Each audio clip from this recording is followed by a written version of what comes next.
Sot do të përgatisim një tavë virale me patate dhe spinaq, një recetë e thjeshtë dhe shumë e shijshme. Për këtë recetë kam përdorur rreth 500 ml qumësht tradita nga lufra.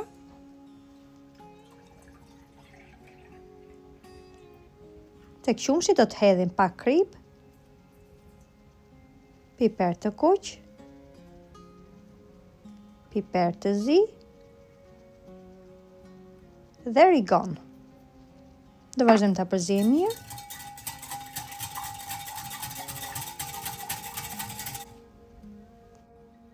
Do ta lejmë pak më njallë dhe ndërkohë do të presim 3 patate mesatare, siç e shikoni edhe në video.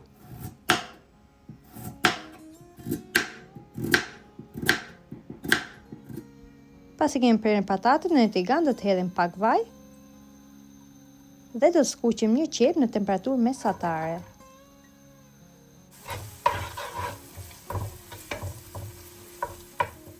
Pasi qepa është skuqur, është zbutur pak, do t'i hedhim një lugë miell.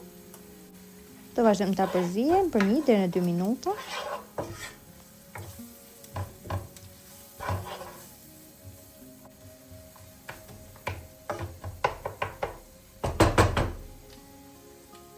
Do të hedhim më pas qumshin bashkë me erëzat që përgatitëm më parë.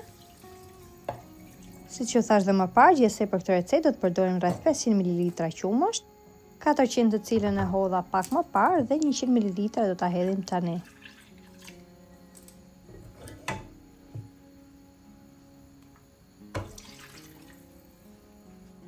Do t'i hedhim patatet tek qumshti dhe do t'i lejmë të zihen për 5 deri në 7 minuta në temperaturë mesatare derisa patatet të zbuten plotësisht.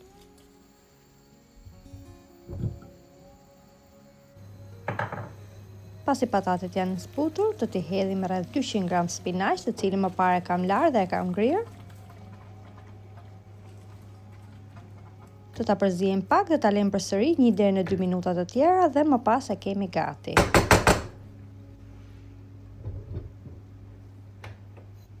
Do ta hedhim masën në tavë. Do ta përhapim mirë.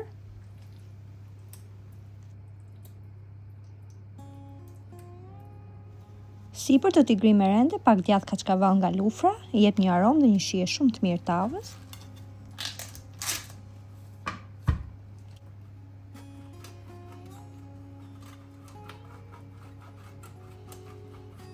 Dhe më pas do t'i hedhim pak djathë picash. Për t'i dhënë një ngjyrë më të bukur pas pjekjes, unë gjithmonë sipër i hedh pak piper të kuq dhe do ta vendosim në furrë të parangrohur me 200 gradë për 15 deri në 20 minuta derisa djathti të jetë shkrirë plotësisht. Tavën siç e shikoni tashmë e kemi gati. Do ta lejmë të ftohet pak. Dhe tashmë e kemi gati për ta shërbyer.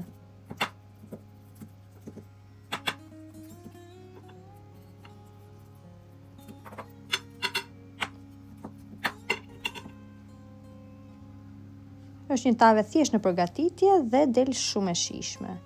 Nëse e provoni, ju bëf mirë dhe nëse video ju pëlqeu, mos harroni të bëni like, koment dhe të ndanit të me miqtë tuaj.